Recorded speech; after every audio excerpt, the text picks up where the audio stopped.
প্রিমবিলের নোটসটা একটু দেখো। প্রথমে আছে what is preamble. Preamble is an introductory part of the constitution. অর্থাৎ প্রিমবিল এর বাংলা হচ্ছে প্রস্তাবনা। এটা হচ্ছে সংবিধানের একটা, বইতে প্রথমে যেমন সূচনা টাইপ কিছু লেখা থাকে সেই রকম ইন্ট্রোডাক্টরি পার্ট, সূচনামূলক অংশ। অবলিক দিয়ে লেখা আছে written characteristics of the constitution. সংবিধানের কি বৈশিষ্ট্য সেটা কিন্তু প্রস্তাবনার কয়েকটা লাইনের মধ্যে ব্যক্ত করা আছে। অর্থাৎ লিখিত বৈশিষ্ট্য সংবিধানের। অথবা দিয়ে আছে a short form of constitution, সংবিধানের একটা ছোট্ট রূপ। অর্থাৎ পুরো সংবিধান একটা সামারি বলা যেতে পারে প্রিমবিল। এখানে সংবিধানের কী উদ্দেশ্য, তার কী আদর্শ, এটা কিন্তু ব্যক্ত আছে। অবলিক দিয়ে আরও একটা কথা, যে philosophical part of the constitution. সংবিধানের তথ্যগত নয়, সংবিধানের ধারা অনুযায়ী ডিটেলস সংবিধানের ভেতরে আছে, কিন্তু এই পার্টে কিন্তু সংবিধানের অ্যাকচুয়ালি আদর্শ, যেটাকে দার্শনিক অংশ বলা হচ্ছে, তো আদর্শ কি সেটা এখানে উল্লেখ আছে। তো প্রিমবিল সম্বন্ধে একটু ধারণা এই এই মানে লাইনগুলোতে বলা আছে, একটু রাখা দরকার। কনসেপচুয়াল বা স্টেটমেন্ট ভিত্তিক প্রশ্ন এমসিকিউতে এটা কাজে লাগতে পারে। এরপরে উইদিন ব্র্যাকেট টোটাল প্রিমবিলটা আর কি দেওয়া আছে। তো এই প্রিমবিলটা একদম মুখস্থ করতে হবে। ইন্টারভিউতে অনেক সময় প্রিমবিলটা ধরে থাকে। বাংলা এবং ইংলিশ দুটোতেই মুখস্থ করতে হবে। বাংলাটা তোমরা যদি অ্যাভেলেবল থাকে, অনেক পুরনো বই প্রথম পেজে থাকে, না থাকলে সেটা ম্যানেজ করবে, বলবে, সেটা ম্যানেজ করা হবে। তো প্রিমবিলটা ভালো করে পড়বে, যে আমরা the people of India having solemnly resolved to constitute India into sovereign socialist. আমি পুরো মানে বলছি না, এখান থেকে কিছু প্রশ্ন আসে, সেটা আমি উল্লেখ করছি। যে এখানে পিপল অফ ইন্ডিয়া, এটার একটা গুরুত্ব আছে, যে প্রধান অথরিটি কি, সংবিধানের প্রধান অথরিটি কার হাতে আছে, এটা কিন্তু পিপলের হাতে হবে, জনগণের হাতে, এটা একটা প্রশ্ন। এছাড়া সোভেরেন সোশ্যালিস্ট, এই যে কথাগুলো শব্দগুলো আছে, সিকুলার ডেমোক্রেটিক রিপাবলিক। সোভেরেন মানে হচ্ছে সার্বভৌম, সোশ্যালিস্ট মানে সমাজতান্ত্রিক, সিকুলার মানে ধর্ম নিরপেক্ষ, ডেমোক্রেটিক মানে হচ্ছে গণতান্ত্রিক, রিপাবলিক মানে হচ্ছে প্রজাতান্ত্রিক। তো এটা সাজাতে দেই, একটু গলপ ফলপ করে দেওয়া থাকে। এটা মনে রাখার একটা ক্লু হচ্ছে triple S DR. Triple S বলতে তিনটে S, sovereign, socialist, secular. Socialist, secular এই শব্দ দুটো অরিজিনাল প্রিমবিলে ছিল না, সংবিধান যখন চালু হয় তখন কিন্তু ছিল না, এটা মনে রাখবে। এটা 42তম সংবিধান সংশোধন 1976 সালে এটা অ্যাড হয়, স্ট্রাক। তো সোশ্যালিস্ট, সিকুলার কথাটা সেখানে একসাথে উচ্চারিত হয়, তাই সোশ্যালিস্ট, তারপরে সিকুলার। এবং সোভেরেন সার্বভৌম, এটা এই ওয়ার্ডের গুরুত্ব বা ব্যাপকতা সব থেকে বেশি। কেউ আর কি ইন্টারনাল ম্যাটারে বাইরের কেউ হস্তক্ষেপ করবে না, তাই এটা প্রথমেই থাকবে, সব থেকে বড়ো জিনিস। তারপরে ডিআর, ডেমোক্রেটিক রিপাবলিক, এটা খেয়াল রাখবে। এছাড়াও আরও কিছু এখান থেকে কোশ্চেন হয়, সেটা নিচে কিন্তু উল্লেখ আছে। তো মোট কথা হচ্ছে যে এটা পড়বে। পারপাস অফ দ্য প্রিমবিল, এই কথাগুলো জানা দরকার এই কারণে, যে স্টেটমেন্ট ভিত্তিক এমসিকিউতে কিন্তু যে 1 ও 2 ঠিক, 2 ও 3 ঠিক যে স্টেটমেন্টগুলো থাকে, সেক্ষেত্রে কনসেপ্ট বেশি আর কি থাকে, ইনফরমেশন থেকে কনসেপচুয়াল লাইন বেশি থাকে, সেই কারণে এগুলো জানা দরকার। তো it serves basically two purposes, মূলত দুটি উদ্দেশ্য এটা সার্ভ করে বা ব্যক্ত করে। 1 নম্বর হচ্ছে ইট ইন্ডিকেটস দ্য সোর্স, উৎসের কথা বলা হয়েছে, ফ্রম হুইচ যেখান থেকে কনস্টিটিউশন ডিরাইভস ইটস অথরিটি, সংবিধান তার অথরিটি পেয়েছে। উৎসটা কি সেটা প্রিমবিলে বলা হলো, যে পিপল। 2 হচ্ছে ইট অলসো স্টেটস দ্যাট, এটা এরও বর্ণনা দেয় যে the objects which the constitution 6, objects বলতে এখানে উদ্দেশ্য, হুইচ যা দ্য কনস্টিটিউশন 6 মানে চাইতে স্টাবলিশ করতে, প্রতিস্থাপন করতে এবং প্রমোট করতে, তুলে ধরতে। তো যেমন ওখানে সোশ্যালিস্ট, সেকুলার ইত্যাদি, আরও পরে ইন্টিগ্রিটি, এগুলো ছিল, একতা, সংহতি। তো এগুলো কিন্তু স্টাবলিশ বা প্রমোট করেছে, এটা সেখানে উল্লেখ আছে প্রিমবিলে। তো এই দুটো পারপাস ভিডিওটা শোনার পরে তোমরা সফট কপি দেখে আবার নিজেদের মতো করে বুঝে পড়ার চেষ্টা করবে।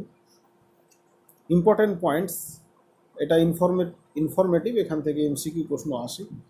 কনস্টিটিউয়েন্ট অ্যাসেম্বলি, অর্থাৎ সংবিধান সভাতে যে তথ্যগুলো পড়েছো, অ্যাকচুয়ালি প্রিমবিল তো তোমরা জেনেছো যে জওহরলাল নেহরু কর্তৃক আহ, উম, প্রদত্ত বা দেও অবজেক্টিভ রেজলিউশনস তারই রূপান্তরিত অংশ বা সেটাই প্রিম্বিল হিসেবে গৃহীত হয়। তো সেটা কনস্টিটিউশন অ্যাসেম্বলি, তো সংবিধান সভাতে কিন্তু অলরেডি তোমরা পড়েছো, যেটা 1 নম্বর পয়েন্টে আছে।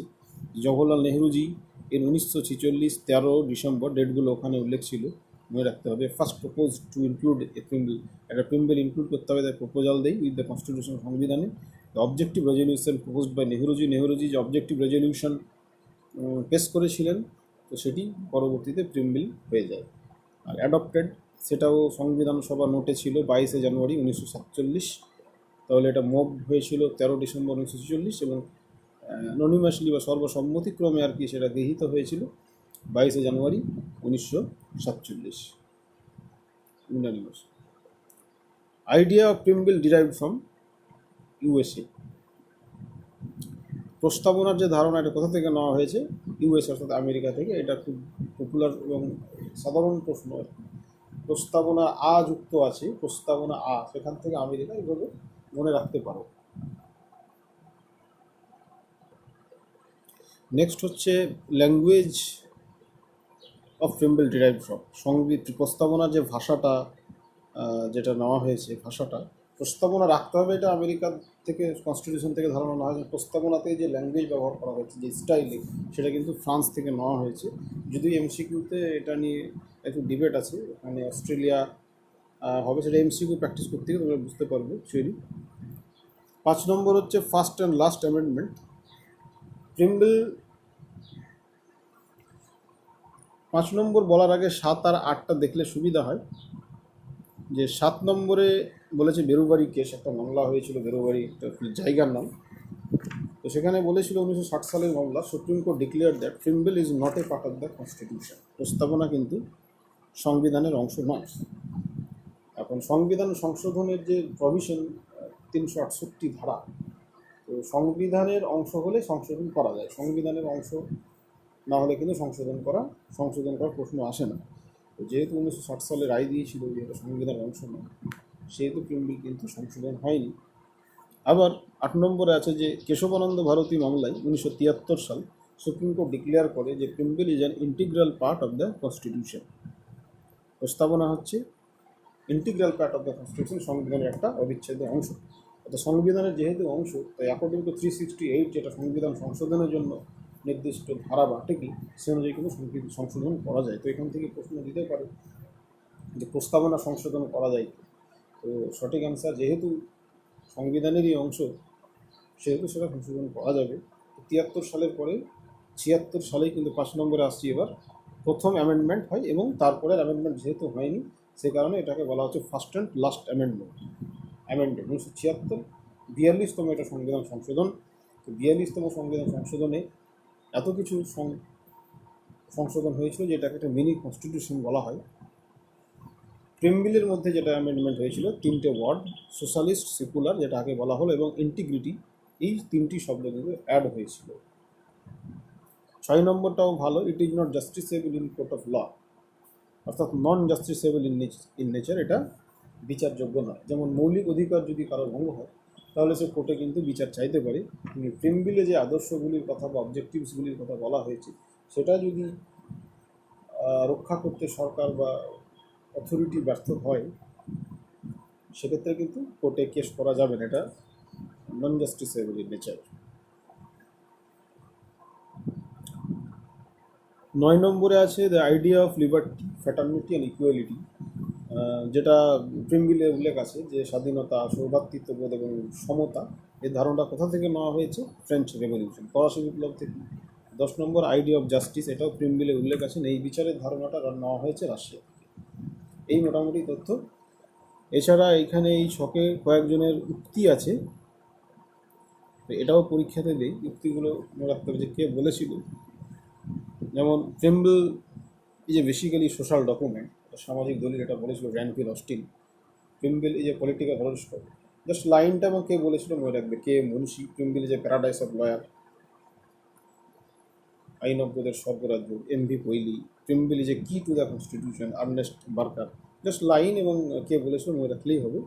প্রিমবিল is a soul of the constitution, এটা বলেছিল ঠাকুরদাস বারবর, সংবিধানের আত্মা। প্রিমবিল is a valuable jewel in our constitution, সংবিধানের একটা মূল্যবান রত্ন, ঠাকুরদাস বারবর। এই কমপ্লিট নোট এটা শোনার পরে সব কবিটা দেখবে এবং তারপরে এমসিকিউগুলোকে প্র্যাকটিস করবে, এবং অবশ্যই যে কোনো এমসিকিউ সেট থেকে নতুন কিছু তথ্য কিন্তু পাবে, যেটা নোটে থাকবে না সেটা তোমাকে সেখান থেকেই আর কি জানতে হবে।